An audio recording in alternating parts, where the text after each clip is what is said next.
नमस्कार दोस्तों, मैं सिद्धार्थ प्रजापति आपका अपने YouTube चैनल वीएस कंपटीशन में स्वागत करता हूं। तो फ्रेंड, जैसा कि आप लोग जानते हैं कि हमने जनरल साइंस में सीरीज स्टार्ट हुई है और मैंने ऑलरेडी कई सारे लेक्चर करा चुके हैं, जिनमें से मैंने आपको मेजरमेंट के बारे में बताया, मोशन के बारे में पढ़ाया और एक दो लेक्चर ऐसे बनाए हैं। तो और दोस्तों, प्रकाश मैंने स्टार्ट किया हुआ था और प्रकाश में भी मैंने आपको दो लेक्चर पहले से बता चुका। तो वीडियो को स्टार्ट करने से पहले मैं आप लोगों से यही कहना चाहता हूं कि उन दोनों वीडियो को जिन लोगों को नहीं देखा वो क्या करें, प्लेलिस्ट में जाकर जरूर देखें, ताकि क्या हो आगे का जो सेशन है आपको अच्छे से समझ में आए। और दोस्तों, जो लोग इस चैनल पर नए हैं, चैनल को सब्सक्राइब करें और बेल आइकन को प्रेस करें, ताकि इस प्रकार का वीडियो आपको टाइम टू टाइम पहुंचता रहे। तो दोस्तों, बिना किसी देरी के वीडियो को स्टार्ट करते हैं।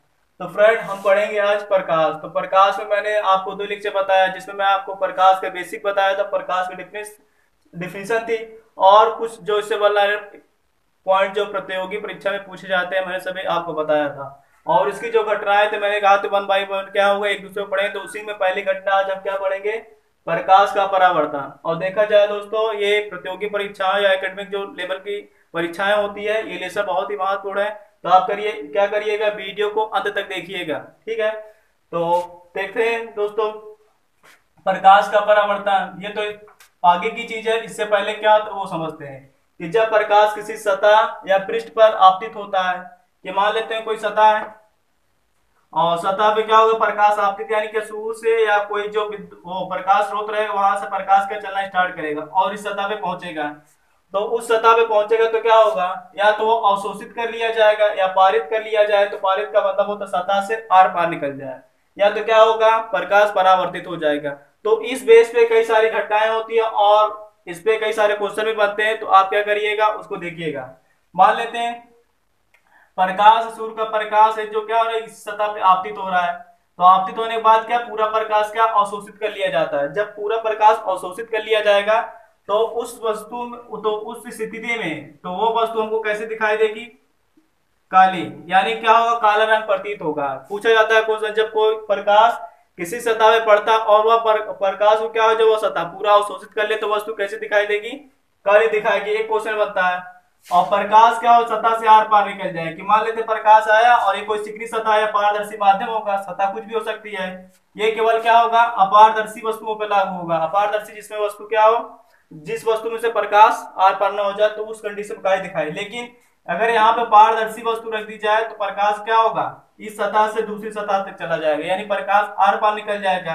तो इस कंडीशन में क्या होता है, अपवर्तन। और दोस्तों, ये कुछ होता नहीं है, क्या होता है, परावर्तन का उल्टा होता है। बस मैं चाह रहा हूँ कि सतह से रिलेटेड कितने क्वेश्चन बनेंगे और प्रकाश जब क्या हो, पारित हो जाए, अवशोषित हो जाए, परावर्तित हो जाए। और तीसरा होगा जब प्रकाश, मान लेते हैं क्या होगा, इस सतह है चिकनी और चिकनी सतह है पड़ा और प्रकाश क्या हो, परावर्तित हो गया। यानी क्या, जब प्रकाश का 95% भाग क्या हो जाए, परावर्तित, और कुछ भाग क्या इसी में अवशोषित हो जाता है। तो इस कंडीशन में क्या होता है, परावर्तन की घटना होती है। और यानी क्या कहते हैं, परावर्तन की परिभाषा भी हो सकती है। तो दोस्तों, परिभाषा आप क्या, हमको क्या पढ़ना है, प्रकाश का परावर्तन। तो अब क्या करते हैं, इसको एकदम बेसिक से देखते हैं। तो फ्रेंड, अब प्रकाश के परावर्तन की डिफिनेशन पढ़ते हैं और इसके एग्जांपल देखते हैं। तो दोस्तों, जो परावर्तन जो शब्द होता है, इसको इंग्लिश में क्या कहते हैं, रिफ्लेक्शन। और रिफ्लेक्शन जो शब्द बना हमारा इंग्लिश ग्रामर के या वर्ब कह सकते हैं रिफ्लेक्ट से। और रिफ्लेक्ट का अर्थ होता है परावर्तित करना या मार्ग से मुड़ना। तो और लेकिन क्या दिया है क्वेश्चन, उसी माध्यम में। तो दोस्तों समझते हैं इसको, कि परावर्तन के लिए हमको क्या, पहली कंडीशन हो चाहिए चिकनी सतह। चिकनी सतह, यदि चिकनी सतह मान लेते हैं क्या, जिसमें क्या पॉलिश किया हो या कांच वगैरह ले सकते हैं, वो क्या होती है, चिकनी सतह के अंतर्गत मानी जाती है। तो मान लेते हैं कोई चिकनी सतह है और चिकनी सतह को दर्शाने के लिए जो लाइनिंग है खींच देते हैं हम। इससे पता चलता है वो क्या है, तल जो पॉलिश किया हुआ है, कोई चिकनी सतह है। तो मान जब सूर्य का प्रकाश पड़ेगा यहाँ पर, जब सूर्य का प्रकाश यहाँ पे पड़ा तो मैंने बताया क्या होगा, अगर चिकनी सतह रहेगा तो क्या हो, परावर्तित हो जाएगा।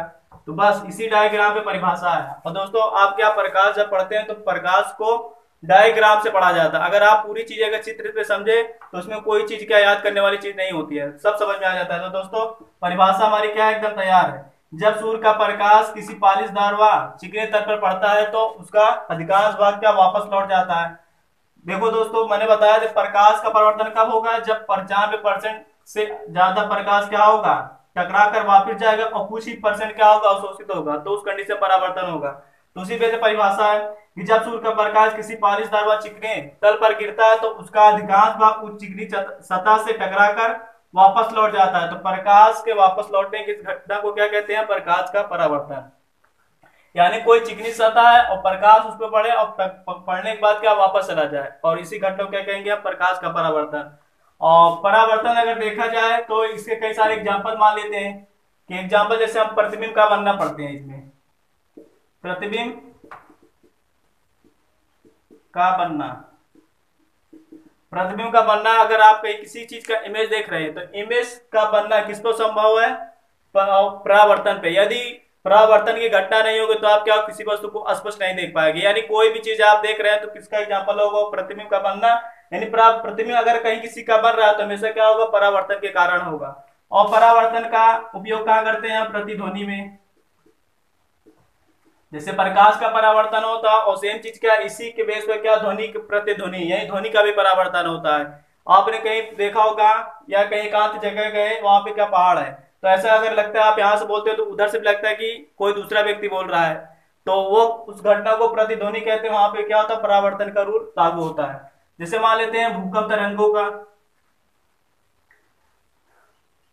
भूकंप जो तरंगे आती हैं, भूकंप तरंगे मान ली सतह से और जब उत्पन्न होती है तो ऊपर सतह तक जब पहुंचती हैं तो किसके द्वारा पता चलता है हमको, प्रकाश के प्रकाश के परावर्तन है, केवल परावर्तन की घटना के कारण। यही परावर्तन का मतलब यही है कि कोई चीज जाए वहां से और जाने के बाद वापस आ जाए, ये क्या होता है हमारा परावर्तन।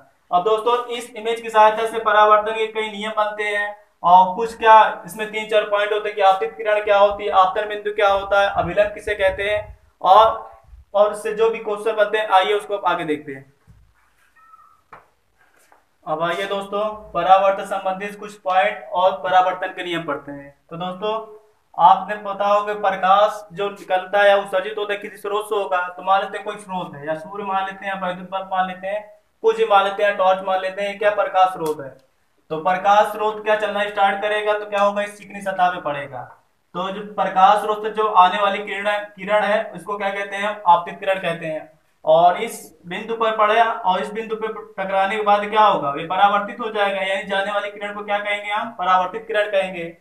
और दोस्तों एक यहाँ पे क्या खींचते हैं, अभिलंब। और अभिलंब क्यों खींचा जाता है, कोण पे ज्ञात करने के लिए, कोई जो प्रकाश किरणें कितने एंगल पे आ रही और कितने एंगल पर क्या परावर्तित हो रही है, इसको ज्ञात करने के लिए हम क्या करते हैं, अभिलंब खींचते हैं। तो आपतित किरण और ये अभिलंब और ये परावर्तित किरण जिस बिंदु पर तीनों मिलते हैं उसको क्या कहते हैं, आपतन बिंदु कहते हैं।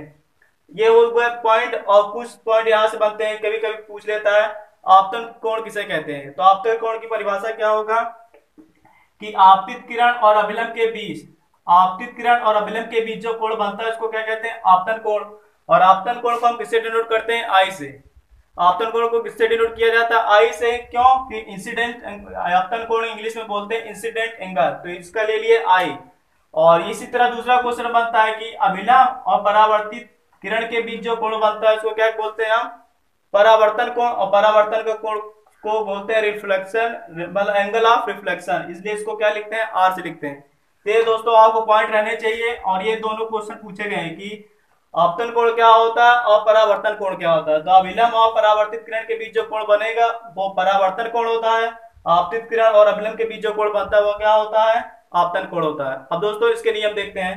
तो परावर्तन के दो नियम होते हैं। तो पहला नियम क्या है इसमें, पहला नियम यही है कि आपतित किरण आपतन बिंदु पर अभिलंब और परावर्तित किरण क्या होते हैं, तीनों एक ही तल में होते हैं। यानी क्या होगा, आपतित किरण, आपतित किरण और आपतन बिंदु पर अभिलंब और परावर्तित किरण और परावर्तित किरण तीनों एक ही तल में होते हैं।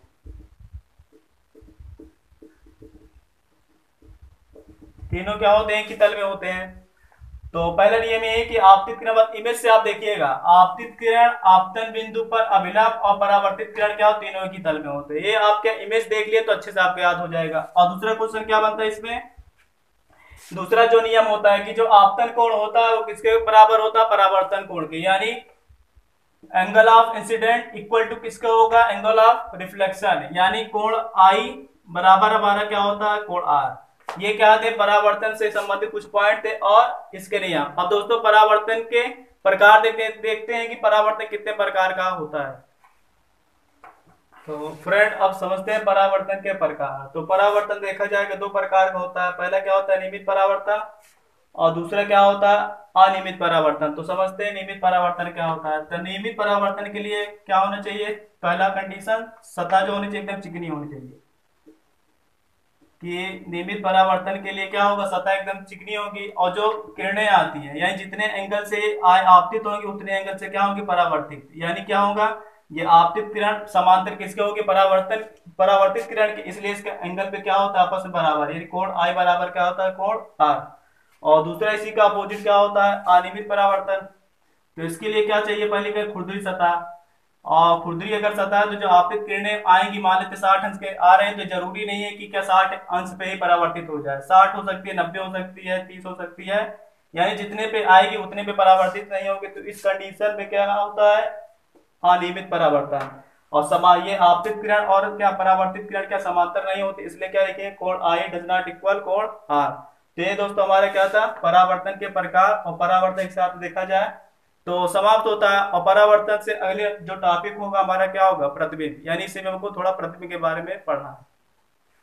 तो दोस्तों मैं उम्मीद करता हूँ कि ये सेशन आपको अच्छे समझ में आया होगा। तो दोस्तों हमने आज बेसिक प्रकाश का परावर्तन पढ़ा था और इसके नियम पढ़े। तो इससे जो क्वेश्चन बनते हैं दोस्तों, ये चैप्टर पूरा समाप्त होगा। अभी हमको इसमें प्रतिबिंब के बारे में पढ़ना है, फिर प्रतिबिंब का बनना पढ़ना है, फिर दर्पण पढ़ेंगे और दर्पण कितने प्रकार के होते हैं उनमें अंतर समझेंगे, और कंपटीशन लेवल पे किस तरह उसमें क्वेश्चन बनते हैं दोस्तों, तो उसको हम देखेंगे।